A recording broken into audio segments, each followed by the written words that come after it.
Hello and welcome to day 3 of EULAR 2023. My name is Lorenzo Dagna and I'm Associate Professor of Internal Medicine at Vita Salute San Raffaele University School of Medicine in Milano. In this podcast, I would like to review what I think are some of the key sessions and paper of interest relating to rheumatoid arthritis, psoriatic arthritis, and axial spondylitis from the CSF perspective. There are some terrific sessions today covering a wide range of topics and data. I hope you find this podcast both interesting and informative. Starting with rheumatoid arthritis, Friday features a wide array of posters and presentation. I will be highlighting 4 sessions, including novel data on iguratimab and tofacitinib combination, followed by MACE in patients treated with JAK inhibitors. We will also cover the latest on zoster vaccine responses in RA patients treated with upadacitinib. And finally, report real-world evidence of increased infection risk for JAK inhibitors such as tofacitinib and baricitinib. Without further ado, let's get started. So the first study is a poster showing a novel drug combination of iguratimab and tofacitinib that should be able to alleviate rheumatoid arthritis and secondary osteoporosis. As you know, iguratimab is a very effective and safe conventional synthetic disease-modifying anti-rheumatic drug used in RA in Asia. Objective of the study was to find out if the combination of iguratimab and tofacitinib would be better partner need to be shall I do it again? Shall I start from the slide? Yes, yeah, you can start from the slide. Perfect. So the first poster I want to discuss with you is about the combination of iguratimab and tofacitinib for rheumatoid arthritis and secondary osteoporosis. We know that iguratimab is a highly efficacious and safe conventional synthetic disease-modifying anti-rheumatic drug used in RA in Asia. And we also need to elucidate if the combination of iguratimab and tofacitinib is effective in this scope. So this study analyzed the specific topic and actually evaluated the therapeutic effect of the combination of those 2 drugs on active RA and secondary osteoporosis in collagen-induced arthritis plus in mouse. And indeed, the study found out that pyroptosis-related protein were less expressed in synovial tissue in patients treated with the combination, with the patient treated with TNF. And also, bone destruction was significantly alleviated and bone turnover rate was remarkably increased in the combination group, as detected by micro-CC and histological staining. In conclusion, the combined application of tofacitinib and iguratimab may have a stronger therapeutic effect on rheumatoid arthritis and secondary osteoporosis bone remodeling. The second study I want to show you is an oral presentation and data from the jackpot study, trying to elucidate which was the incidence of major adverse cardiovascular events in patients with rheumatoid arthritis treated with JAK inhibitor as compared to BD-MARDs. We know that the results of recent study, including oral surveillance, showed a higher risk of MACE for JAK inhibitors with regards of TNF inhibitors. But we do not have enough evidence about the real-world cardiovascular safety of JAK inhibitors, and the objective of this study was indeed to assess the incidence of MACE in patients treated with JAK inhibitors in a large cohort of patients obtained by merging together several registries throughout Europe. And indeed, in the study, the adjusted Poisson regression demonstrated no significant difference in the incidence of MACE between JAK inhibitors as compared to TNF inhibitors and other mechanisms of action as compared with TNF inhibitors. If we concentrate on the duplicate cohort, which was, again, a matched cohort as the oral surveillance study has proposed, actually we saw that in both treatment group, there was a higher incidence of MACE, but also in this group, there was no significant differences in the incidence of MACE between JAK inhibitors versus TNF inhibitors and other mechanism of actions versus the TNF inhibitors. So the study can conclude that in real world, actually there are no differences, significantly differences between MACE in different treatment groups. The subsequent study I want to share with you is a study that evaluates the efficacy of adjuvanted recombinant zoster vaccination in patients with rheumatoid arthritis that were also receiving upadacitinib. We know that this vaccine, the recombinant zoster vaccine, is well tolerated and effective in presenting herpes zoster in adults with more than 50 years.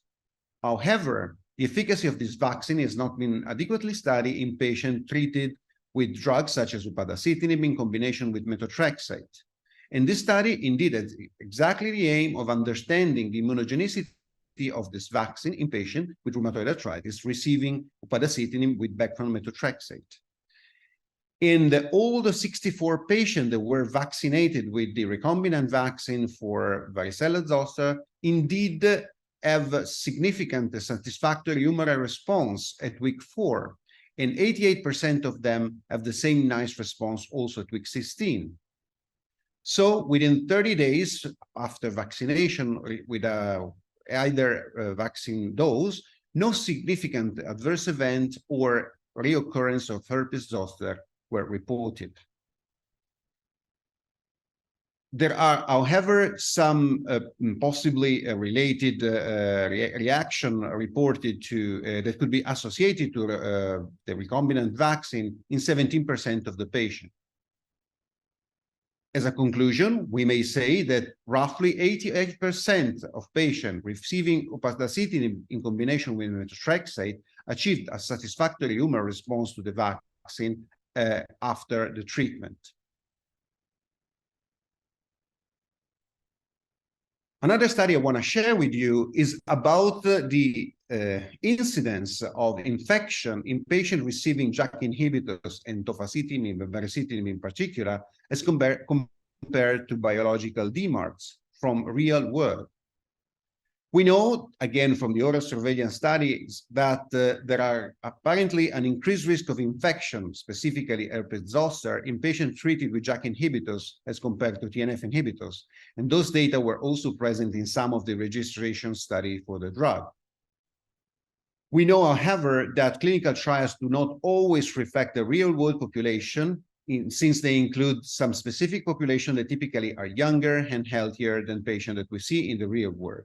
And the objective of this study was to specifically investigate the risk of infection in a general real-world population. And the study found out that actually the risk for infection were higher in patients treated with JAK inhibitors, roughly 48 over 100 patient year as compared to BD-MARD. And when they try to actually compare the ratio, the risk for infection between baricitinib and tofacitinib, they weren't able to find any specific difference.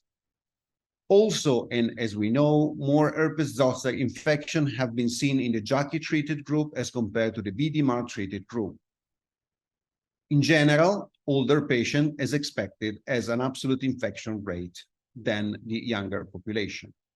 So also the study confirmed that even in the real-world population, JAK inhibitor treatment is associated with a slightly increased risk of infection and a significantly elevated risk of developing herpes zoster. Now we move to psoriatic arthritis, and I will try to highlight 3 posters in which safety is, again, a leading topic. I will be starting from data from the USRAS registry, which reviews the cardiovascular event in patients with rheumatoid arthritis and PSA.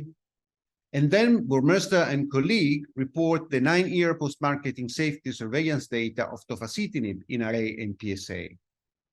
Finally, we will be covering a poster by Laura Coates and colleagues that review the efficacy and safety of bimekizumab in the phase 3 B-Complete study and its 1-year open-label extension. Let's start from the first study. We know that there's this important registry, which is called USRAT, which is the Registry of Advanced Therapy from the University of Sherbrooke. Specifically in this study, they looked for the cardiovascular and thromboembolic event in rheumatoid arthritis and psoriatic arthritis in patients over 3 years before and 3 years after a first advanced therapy. This is because we know that controlled inflammation increases the risk for cardiovascular and venous thromboembolic events, and reducing inflammation using advanced treatment probably is expected to reduce this risk. An objective of this study was then to compare the incidence of cardiovascular and thromboembolic event before and after this advanced therapy were started in the same rheumatoid arthritis patient and psoriatic arthritis patient, and to explore if there are some specific toxicity or poorer protection by some specific advanced treatment. We know that first stop patient trended in general to be men, switch patients were younger, and this was the study found out, and the mean duration of the first advanced treatment was similar in switch and first stop versus 5.3, in first persistent. Cardiovascular incidence post-advanced therapy was significantly higher in the first stop subset, but not significantly different between first persistent and switch patient. So, the study demonstrates that prescribing an advanced treatment to patients with active RA appears insufficient to bring the 3-year risk for cardiovascular and thromboembolic event below their pre-advanced treatment levels. I stop 1 second. Is it clear, this? Because to me, I mean, when I read this bullet point, I don't know if it's, maybe I'm not that into the specific expression in English, but I go first stop patient trended to demand, switch patient were younger. I think we should be saying something about what we say about what our first stop patient versus switch versus whatever. I don't know. If you feel that is right, I keep like that. I think it was fine the way I heard it. Yeah, okay. I think it was okay. Yeah. Good, perfect.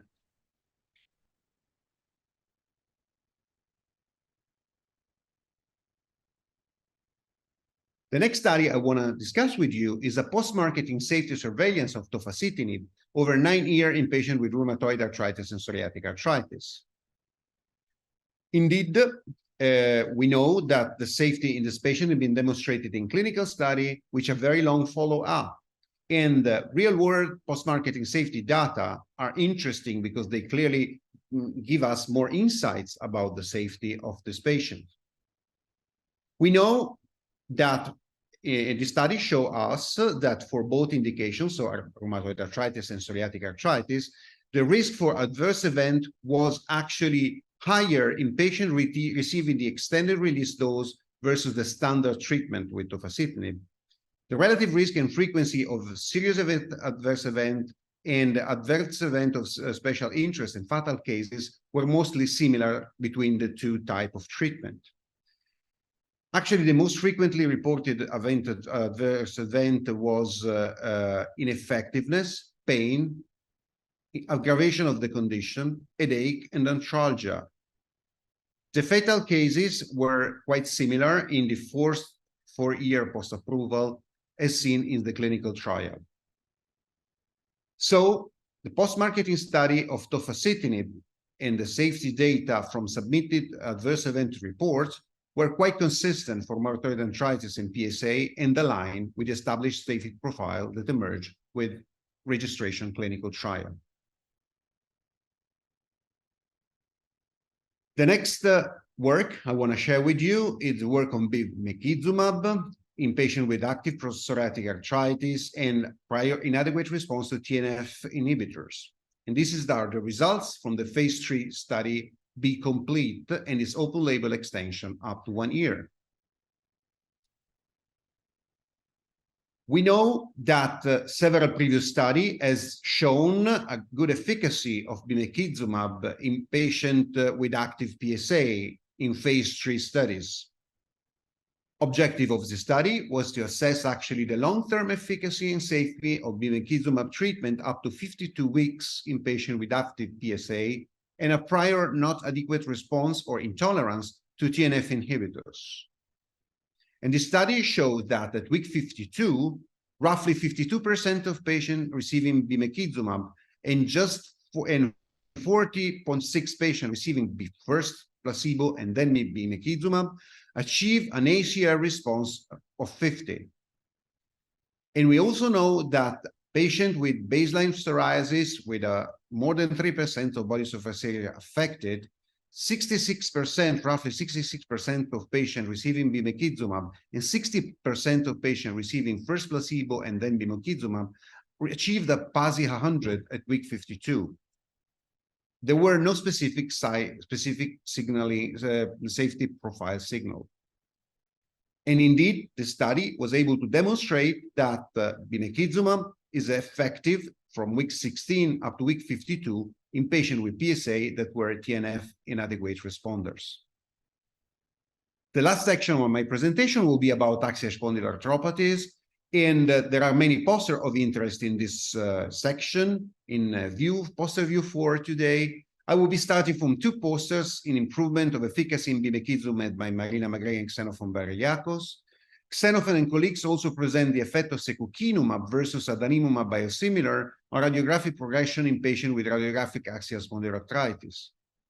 Also, Navarro Compan and colleagues reviewed the time to improvement of pain and other PROs in patients with ankylosing spondylitis treated with tofacitinib. And finally, we have 2 posters providing results on the efficacy and safety of upadacitinib. Let's start from the first. The first poster is about the improvement in efficacy outcome in patients with axial spondyloarthritis treated with bimekizumab, regardless of prior TNF inhibitor treatment.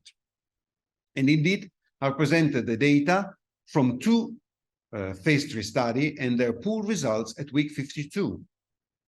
Specifically, the phase 3 B-Mobile 1 and 2, bimekizumab was shown to improve rapidly the disease through week 22 to week 52, sorry, in patients with active let's do this again, 1 second. So the first poster I want to share with you is about bimekizumab efficacy in patients with axial spondyloarthritis, regardless of prior TNF inhibitors. Our presented data aggregated from 2 phase 3 studies, the B-Mobile 1 and B-Mobile 2, in which actually bimekizumab treatment resulted in very good and sustained improvement in efficacy through week 52 in patients with active non-radiographic axSpA and radiographic axSpA. In those studies, a similar efficacy between TNF naive and TNF non-responder patients were observed.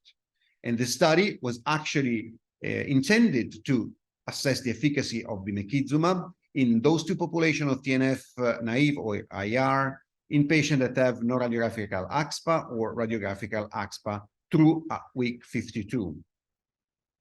And the study found out that indeed, up to week 52, the response was similar. The responses were similar in both the TNF naive and the TNF IR up to week 52, and the response progressively increased.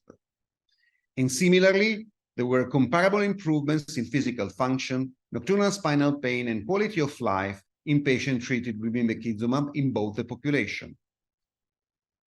As a conclusion, the study can tell us that bimekizumab treatment resulted in clinically relevant improvement in key efficacy outcome with regards to placebo. The second study I'm discussing with you is about safety in the same population. And we know from the previous study that the treatment with bimekizumab was effective. And this study actually addressed the safety issue from this patient.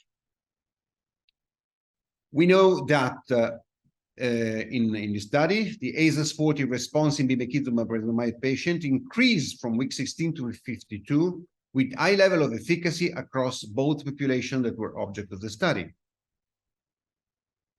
Week 16 reduction from baseline in signs of inflammation and function and quality of life were also maintained up to 52 weeks.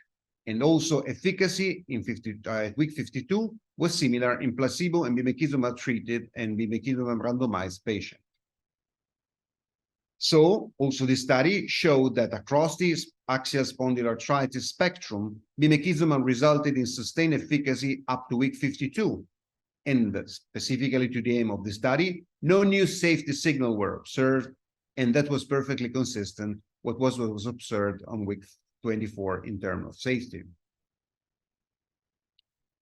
The next study, which is a poster presentation, is about secukinumab versus adalimumab biosimilar and its effect of those drugs on radiographic progression in patients with radiographic axial spondyloarthritis. We know that the SURPASS study found low spinal radiographic progression over 2 years with no significant difference between secukinumab and adalimumab biosimilar. And also, the baseline radiographic damage and elevated CRP level have been identified as potential predictors of radiographic progression in radiographic axis SPA. Indeed, this study has the aim to evaluate the effect of secukinumab and adalimumab biosimilar on spinal radiographic progression in a subgroup of patients based on the presence of cis-desmosphide and elevated CRP at baseline. Those patients were from the SURPASS study. The study found out that all radiographic outcomes at week 104 were similar across treatment arm.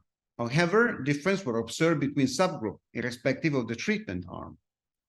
In the cis-desmosphide subgroup, followed the CRP subgroup, showed the last progression in all radiographic outcomes. So the study concluded that spinal radiographic progression over 2 years were low, with no notable differences between secukinumab and adalimumab biosimilar, regardless of the presence or absence of specific predictive factors for progression. The next study is about a patient with ankylosing spondylitis treated with tofacitinib, aiming at understanding how did they improve in terms of pain, morning stiffness, and disease activity. We know that those, this specific item are core domains of ankylosing spondylitis. And we have seen and we know that in the past, improvements in pain, morning stiffness, and disease activity were described with tofacitinib versus placebo in patients with ankylosing spondylitis. And the objective with the study were to better clarify how this improvement of pain, morning stiffness, and disease activity variated over time. Median time to initial improvement events were shortened in the patient treated with tofacitinib with regards of patients that received first placebo and then tofacitinib. Median time to initial reduction of 30% of more and 50% of more improvement in nocturnal pain for tofacitinib were 4 and 8 weeks, respectively, and 24 weeks for both thresholds in patients receiving before placebo before tofacitinib. The median time to initial 50% improvement in morning stiffness in the Basdale total score for tofacitinib was 12 weeks, and it was 32 weeks in patients that were receiving placebo before. So, tofacitinib treatment in patients with ankylosing spondylitis was associated with half of patients receiving more than 30% of improvement in nocturnal pain during the very first month of treatment. The next study I want to discuss with you is a poster about paracetamine and its efficacy and safety in patients with active ankylosing spondylitis and that did not respond adequately to a biologic DMARD treatment. Paracetamine, as we know, has been shown to have a nice efficacy and acceptable safety profile in patients with ankylosing spondylitis in previous study. Objective of this study was to assess a 1-year efficacy and safety of paracetamine 15 milligrams in patients that were BDMARD IR and they still have an active ankylosing spondylitis. The NRI-MI response rate at week 52 for the placebo to paracetamine and continuous paracetamine group were 64 and 65% as regard with ASAS 40, 29 and 30% for ASAS partial response, 55 and 56% for ASAS low disease activity, and 25 and 26% for ASAS AD. The changes in ASDAS and eye-sensitive CRP were similar between groups.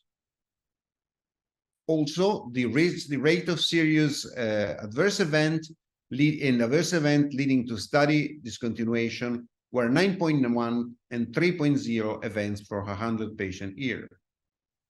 So, according to the study, upadacitinib demonstrated a sustained efficacy in BD-marked IR patient with active ankylosing spondylitis. And also the following study was about efficacy and safety of the upadacitinib through 1 year in patients with non-radiographic axial spondylitis. We know that the drug upadacitinib is effective and well tolerated in patients with non-radiographic axial spondylitis through week 14 of treatment. And this analysis study assessed the efficacy and safety of the drug through 1 year. The study showed that more patients achieved an ASAS-40 response with upadacitinib versus placebo from week 14 to 52, with a 20% treatment difference at week 52. And the proportion of patients achieving ASDAS in active disease with upadacitinib remained higher than placebo, even at week 52. And also, a similar proportion of patients in each treatment group has an adverse event where infection was the common adverse event described. And also, to conclude, also the study can conclude that upadacitinib show consistent improvement and maintenance of efficacy versus placebo through 1 year across multiple disease activity measures. So it has been great to see another busy day at EULAR 2023 with more great cytokine signaling content. I hope that you've enjoyed this roundup of day 3. If you haven't already, you can also download our EULAR 2023 preview brochure from cytokinesignaling.com to see the posters and abstract session that we've selected for you for the whole of the Congress. And please join us tomorrow, where Professor Peter Nash will discuss the top picks for the final day of EULAR 2023.